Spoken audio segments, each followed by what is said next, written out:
তোর নাগর ফিরে এসেছে, নাগর ট্রেন অ্যাক্সিডেন্টে মরেনি, তাকে নিয়ে সোহাগ করবি, সোহাগ। সে আশা ঘুরে তোর বালি। তুমি মানে তুমি? আমি একটা কালকেউটের বাচ্চা রে, কালকেউটের বাচ্চা। একটু বলে বাজি মা। কি বলছো তুমি? আমার সঙ্গে কি রসিকতা করছো? তাহলে ওই ধুলোর সিঁদুর অতটুকু কাঁদতে পাওয়ার জন্য মন ভোলানো ট্যাবলেট। তার মানে আমার সঙ্গে তুমি প্রতারণা করেছো? করেছি করেছি করেছি, কষ্টদার করেছি। কেন কেন একটা মেয়ের জীবন নিয়ে আমার ছিনিমিনি খেললে? কেন এমন করলে? কেন কেন কেন? হয়ে না শয়তানি, বিদেশের বাজারে লক্ষ লক্ষ টাকা বিক্রয় করবো নইলে। তার মানে ধুলোর সিঁদুরকে জীবন সঙ্গিনী করে নেওয়াটা তোমার কাছে প্রহসন ছাড়া আর কিছুই নয়। বুঝতে যখন পেরেছিস তখন আর কেন? আমার কাছে শোনা, আগে তোর ওই ফোড়া যৌবনের কামড়িগুলি আমি একটা একটা করে খুলে ফেলি। মেয়েরা এত দুর্বল নয় শয়তান। যে হাত দিয়ে তুই আমাকে ধরতে আসবি, সেই হাতখানা তোর আমি মুড়ে মুচড়ে ভেঙে দেব। এতই তেজ, এতই অহংকার, সমস্ত তেজ অহংকার ভেঙে গুড়িয়ে দেব। তার আগে আমি নাগিন সেজে তোর বক্ষে এঁকে দেব শত শত বিষাক্ত ছবল। আর আমি রোজা সেজে দিন বাজিয়ে আমি তোকে ভরে নেব আমার এই ছাতির মধ্যে।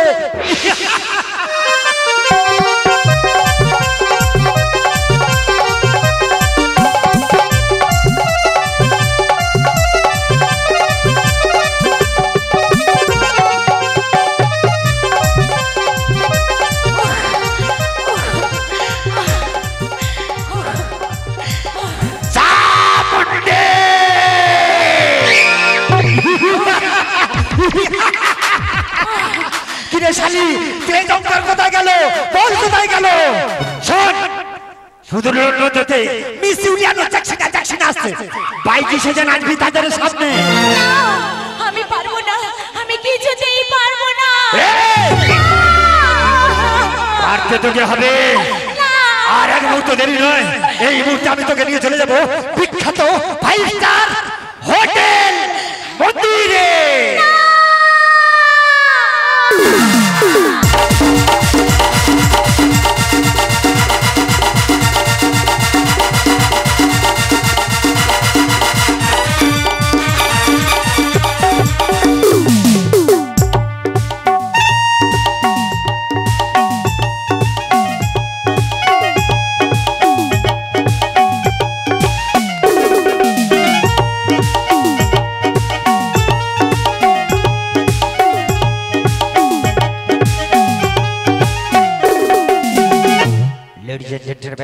সবাইকে আন্তরিক অভিনন্দন জানিয়ে শুরু করছি আজকের অনুষ্ঠান।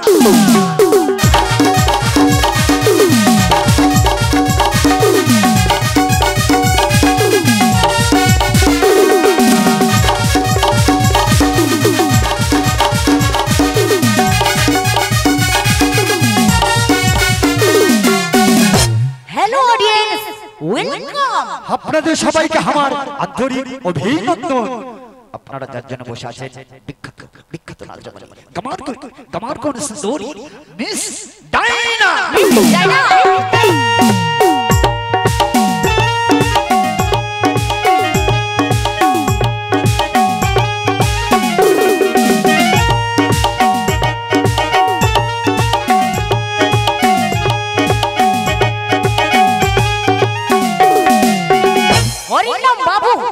আপনার কোটা মতো আমরা ব্যাগ ভর্তি টাকা লইয়া আসছি অরিন্দম বাবু। হ্যাঁ হ্যাঁ অরিন্দম বাবু একদম পাকা আছে। তাহলে আর দেরি নয় দর্শক মণ্ডলী, এই রঙিনী সুধার নেশায় মেতে উঠুক আজকের এই অনুষ্ঠান।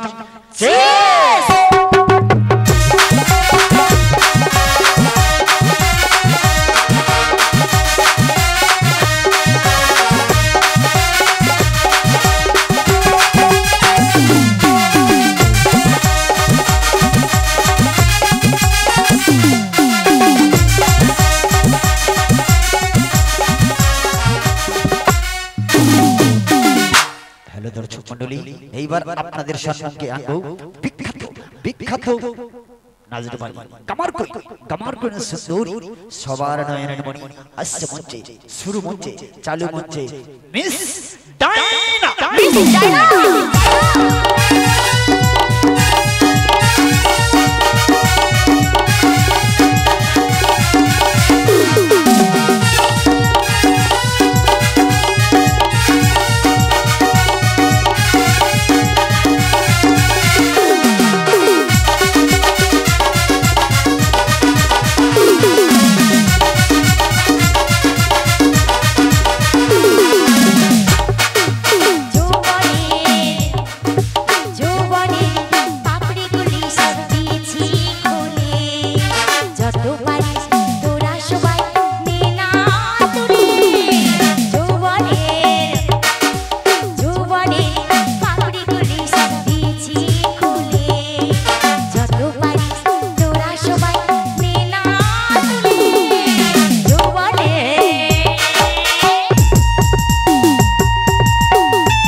একদম প্রস্তুত কিন্তু তার আগে আমার দেনা পাওনা খানা মিটিয়ে দিন জরুল মিটিয়ে দেব অরিন্দম বাবু এই দিন 2 করোড় রুপিয়া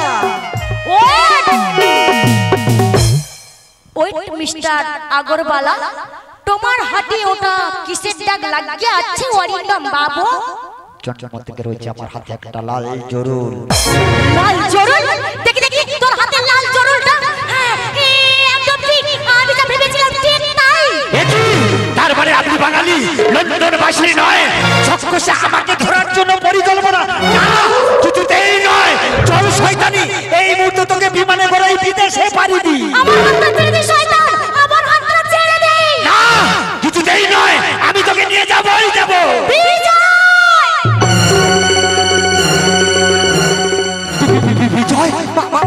সেই চোখ সেই মুখ সেই উন্নত নাসিকা ওরে তুই যে আমার বড় ছেলে বিজয় আর আমি যে তোর হতভাগী মা এই কথাটা বলতে তোমার লজ্জা করলো না ওরে বিজয় আমার করার কিছু ছিল না রে বাবা তোর বয়স যখন 10 বছর তখন যাই আমি সাগর মেলায় কপিলমণির আশ্রমে হঠাৎ লক্ষ লক্ষ লোকের ভিড়ে তুই কোথায় হারিয়ে যাস বাবা তোকে আমি আর খুঁজে পাই রে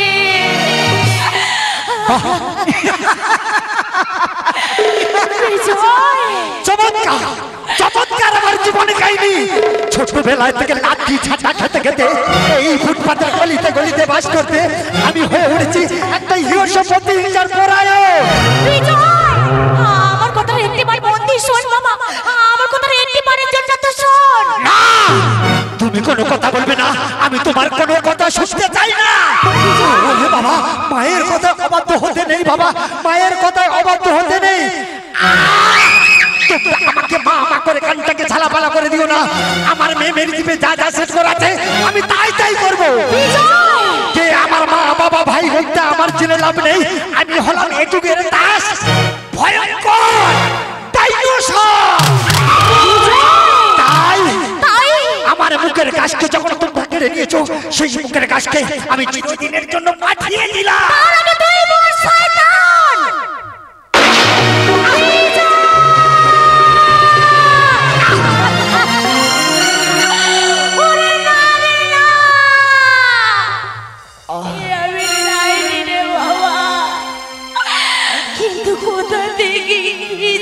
হয়ে গেল বিজয় মাগো তুমি তুমি ঠিক করো চচুনি নিজের গর্ভজাত সন্তানকে নিজ হস্তে এই পৃথিবীর মুখ থেকে বিদায় দিয়ে আমি ছোটবেলা থেকে তোমার স্নেহ ভালোবাসা মমতা পাইনি এই মৃত্যুবেলায় একটু আমাকে আদর করো না গো জননী আমি তোমাকে মা মা বলে ডাকি মা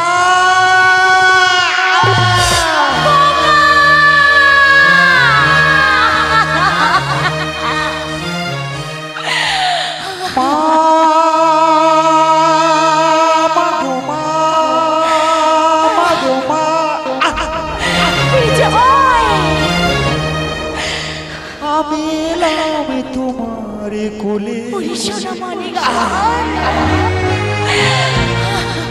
তোমার ছায় তোমার মায়া মানুষ হব বলে মা গো মা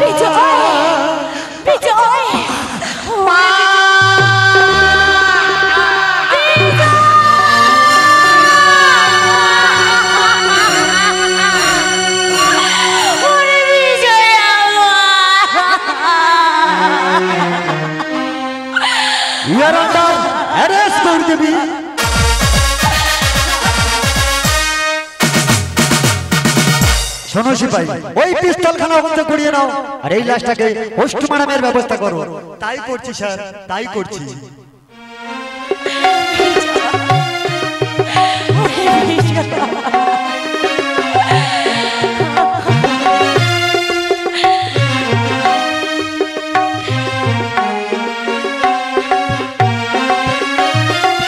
শুনুন গৌরী দেবী, সজ্ঞানে মানুষকে খুন করার অপরাধে আমি আপনাকে গ্রেফতার করলাম। না মানে আমি না না এমন করবেন না স্যার, মা ইচ্ছে করে কাউকে খুন করেনি। সরি ম্যাডাম, আমরা হলাম আইনের দাস, আইন কানুন আমাদের মেনে চলতেই হবে। প্লিজ স্যার আমাকে আর 5 মিনিট সময় দিন। আমার ছোট ছেলে সুজয় এসে গেলে সুজয় আর মীনাক্ষীর হাত দুটি আমি এক করে দিতে পারলে আমি নিশ্চিন্ত। মা এ তুমি কি বলছো? মা এ তুমি কি বলছো? আমি যে একটা বাইজি, আমি যে একটা নাচতে পারি। জহরি জহরি চিনি মা, তুই হলিস আমাদের সেই খাঁটি জহর। গৌরী দেবী মা পাগো, তুমি আমার শাশুড়ি নাও, তুমি আমার জনম জনম ধরে শুধু মা হয়ে দেখো। মা শুধু মা হয়ে দেখো, শুধু মীনাক্ষী।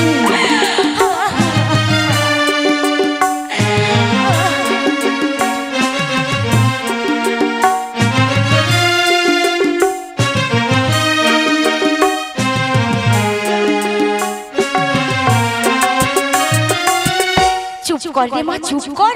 বিধির বিধান এ তো আমাদের মেনে নিতেই হবে। কিন্তু সুজয় বাবু আমাকে স্ত্রী রূপে না যদি মেনে না নেয়, উপযুক্ত মায়ের ছেলে আমি, মায়ের আদেশ অমান্য করি কিভাবে মীনাক্ষী? আমি রাজি।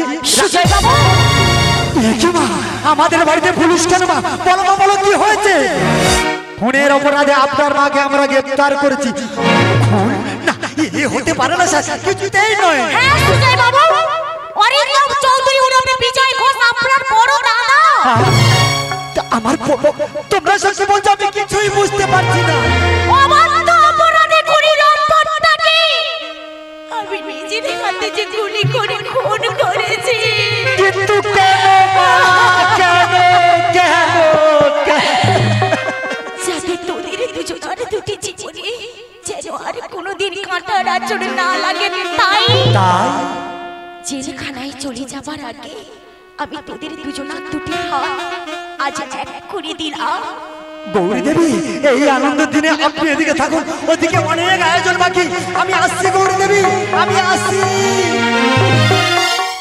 এই নে বাবা মা কালীর প্রণামী সিঁদুর, এতদিন আমি আমার কাছে রেখেছিলাম। বৌমার সিঁথিতে এই সিঁদুরটা তুই পরিয়ে দে বাবা। না, তা হতে পারে না মা, তা কখনোই হতে পারে না। একটা বাইজি কখনো আপনার ঘোষ পরিবারের বৌমা হতে পারে না।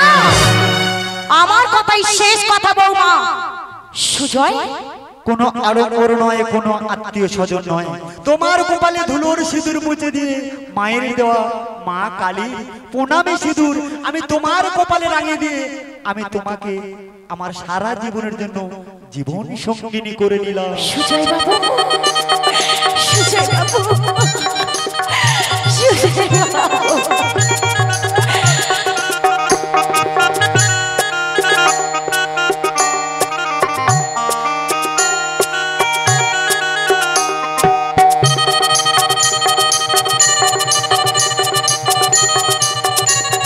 গৌরী দেবী, সময় শেষ। গৌরী দেবী, এইবার আপনি চলুন।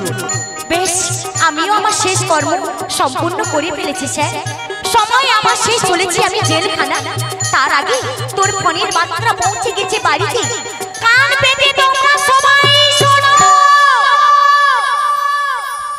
বাড়ির লোক, আত্মীয় স্বজন সবাই চিৎকার করে বলছে। কি বলছে? খুনের দায়ে মা যাচ্ছে জেলে। সঙ্গে নেই তোকে। ঘোষ পরিবারের সারাই বাড়ছে। ঘরে আসছে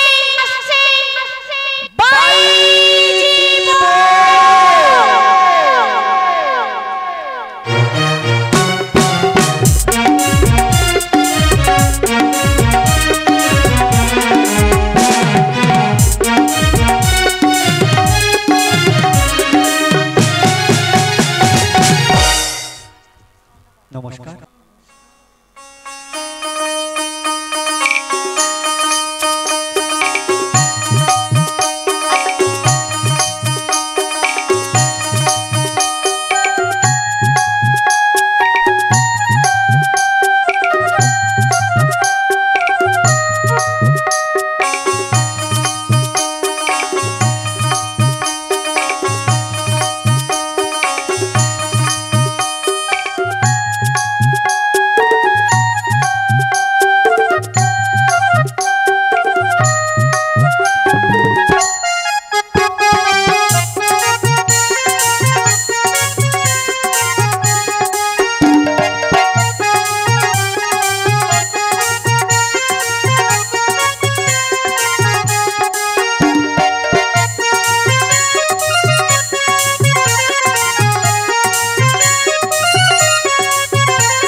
জরাধে জরাধে জরাধে